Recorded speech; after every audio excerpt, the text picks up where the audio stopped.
Welcome back to Great Day. Bulging veins, ulcers, discoloration, and heaviness in the legs are often mistaken as cosmetic or muscular issues, but they could be symptoms of something more serious like vein disease.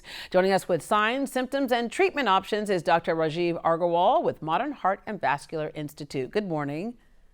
Good morning, Deborah. How are you? Good. All right. If someone is dealing with poor circulation, what you're really saying is that the body is lacking the oxygen and nutrients it needs to basically operate at its optimum level.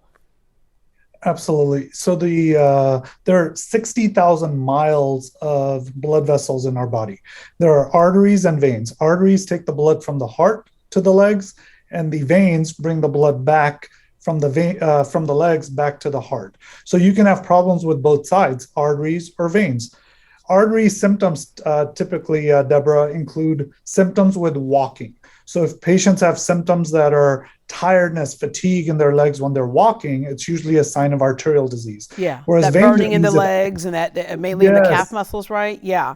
All right. That's why a yes, lot of with times people walking. think it's a muscular issue and it really isn't. Correct. It's a lot of times, like right now, I don't feel my nose. I should be feeling my legs. If I feel my legs, either with walking or at rest, there's something going on. And there are millions and millions of us that ignore those symptoms. So that needs to be checked out because we can make them go away pretty Yeah, easily. yeah. All right. Vein disease or vein poor circulation symptoms include what? The vein symptoms typically happen at rest. So if you're getting cramps, Charlie horses, restless legs, swelling, just achiness, discomfort, tiredness in the legs, mostly at rest, that's signs of vein disease. Okay. Arterial disease risk factors may include. The risk factors for arterial disease are the same as what we see for blockages in the heart. That would be diabetes, blood pressure, smoking, high cholesterol. Nowadays, stress needs to be added to that as well. Yeah, I So think just the more nowadays I think traditional stress risk. needs to be added to just about everything that's a problem, Right. right? All right. Yes. Venous disease risk factors include what? Mostly it's a sedentary lifestyle, Deborah. It's especially since COVID started, a lot of us are working from home and we're sitting on the computer and we're just not moving as much. Obesity, hormonal issues for women, but main thing is lack of movement because gravity is what's causing the vein disease to get worse. Yeah, a lot of people might not realize how easy it is for you to diagnose this issue, and it doesn't hurt. It happens quickly. What does that include? So first thing is we talk with them. We get a very thorough history to figure out, is it more arterial, is it more venous, or is it not circulation at all? And then we examine their legs very thoroughly to look for clues that tell us of the two types of diseases. And lastly, we get a ultrasound of their legs if needed that tells us if they really do have blockages in their legs or is it a blood flow problems and the veins coming back. So Yeah. painless, very quick, very easy. Insurance covers for these things. Very easy to do. Yeah, yeah. When it comes to blockage, there's an old-fashioned way of doing things, but that's no longer the case. In fact, we're looking at a picture right now. A lot of times people, again, think that this is a cosmetic issue. It is not, but this is the difference that it can make. But when someone has a blockage, the old treatment was one thing. Today's treatment is quick, easy, fairly painless.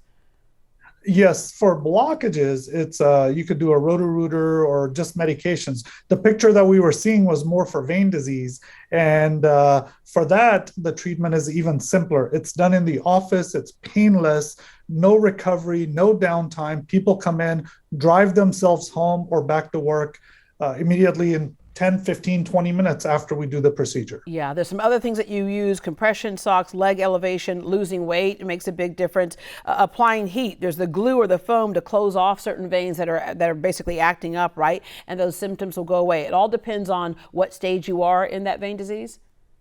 That is correct. So if we've tried the conservative measures and they haven't worked, then almost all insurances cover for fix, which, like you said, includes heat, glue, or foam. These are quick, painless procedures, and they really help. I mean, my mom had symptoms for years, and then we fixed her veins, and it's been 4 years now that she hasn't had any symptoms in her legs.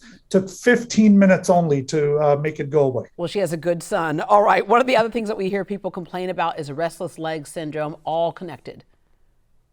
Yeah, a lot of people think that they need a pill for restless legs syndrome, or they think it's neuropathy or something else. But lo and behold, we do an ultrasound and we tell them, look, it is your veins, and we do the minor procedure on their legs, and their restless leg symptoms are gone forever. No pills needed. It's a cure. It's not a Band-Aid. Yeah, bottom line, Modern Heart and Vascular Institute, you address all of those issues. People can come in for one thing, you may see something else as well. And so it's just a great way to get the whole heart checkup and your circulatory system checked out as well. Absolutely. All right, Dr. Agarwal, thank you. Thank you, Deborah. Modern Heart and Vascular